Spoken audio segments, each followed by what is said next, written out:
What's going on, guys?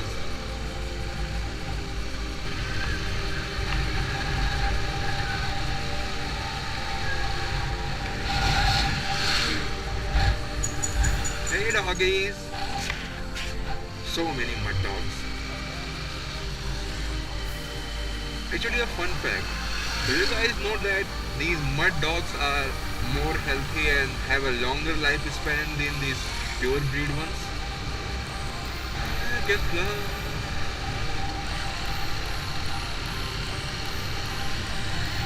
Some of you might be thinking that, what? What is this? Where is my Apache RTR 200? Aha! I have many secrets and I have many bikes.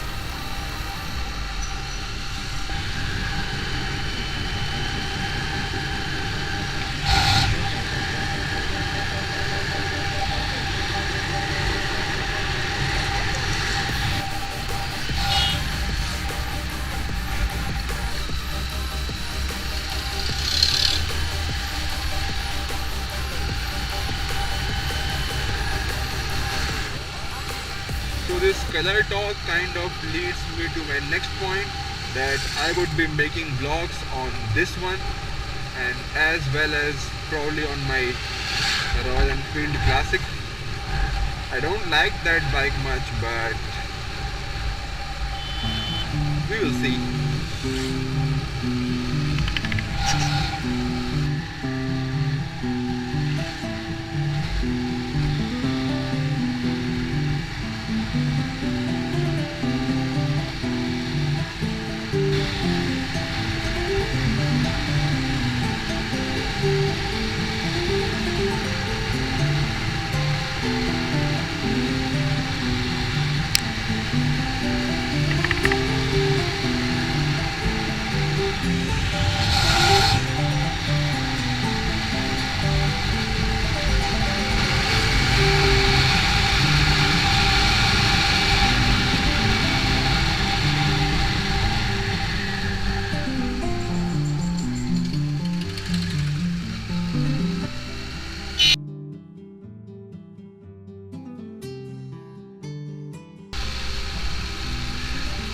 The reason why I'm making this video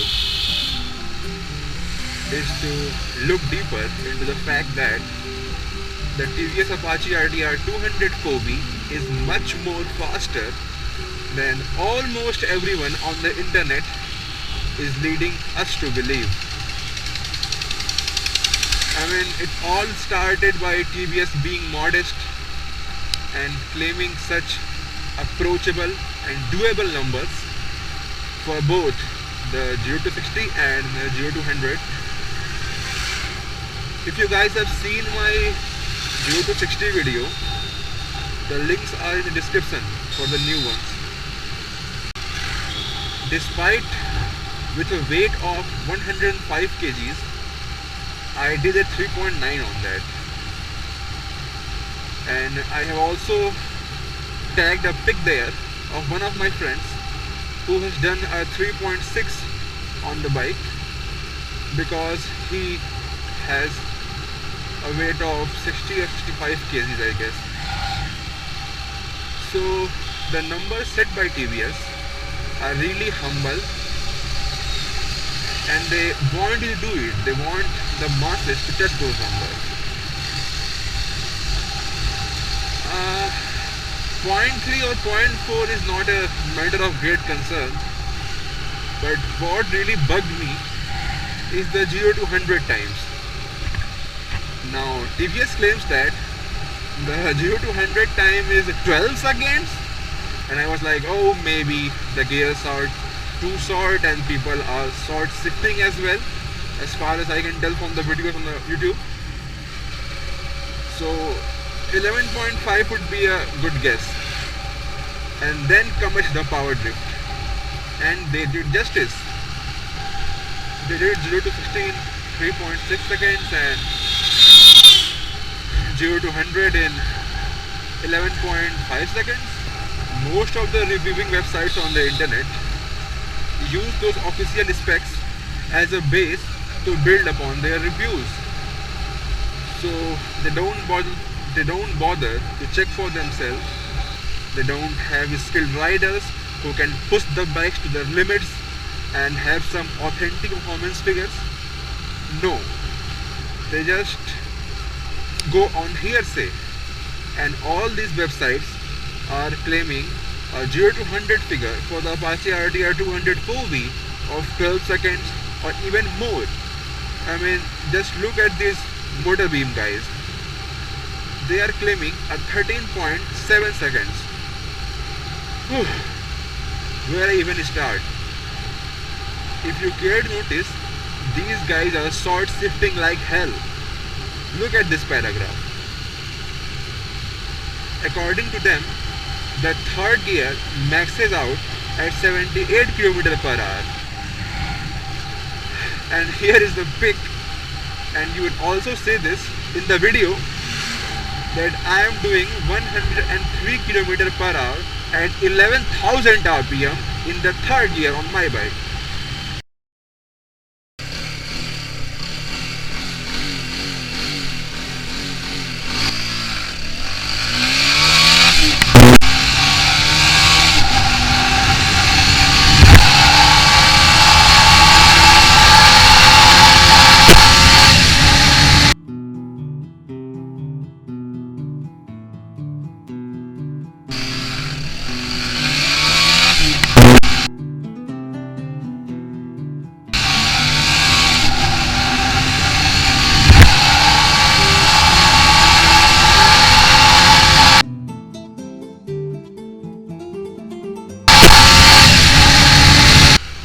To be very honest, it kind of surprised me as well.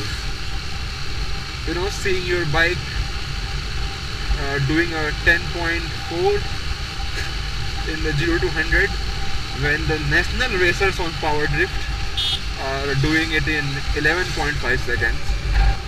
But I was like, how can this happen?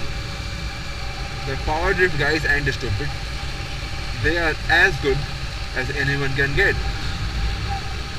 So I digged deeper.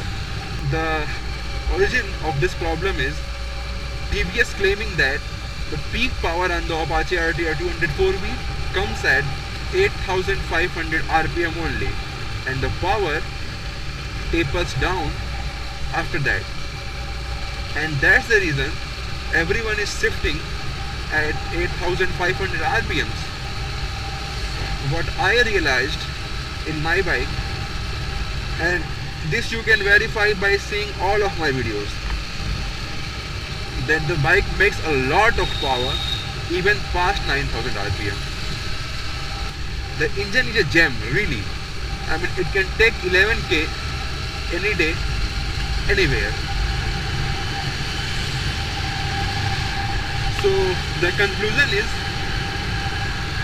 Motorbeam are fucktards. They short shift like hell. Power Drift are not so fucktard, but due to the claims touted by TVS of the power peaking at 8,500, they had to short shift as well.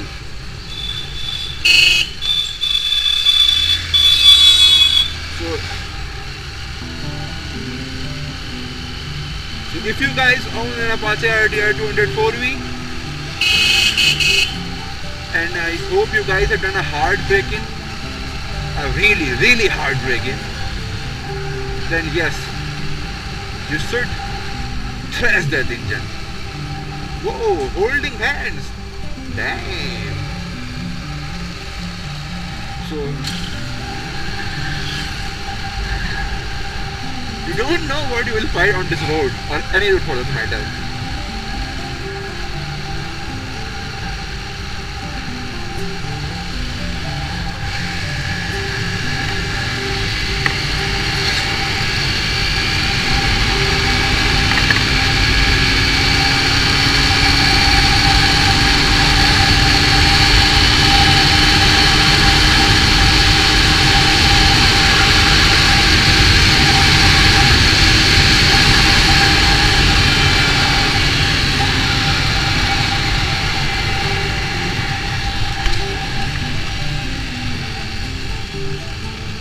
Hell, even my 8-year-old Hero Honda Hunk makes power past 8000 RPM, man. Did you see? 9.5k, baby.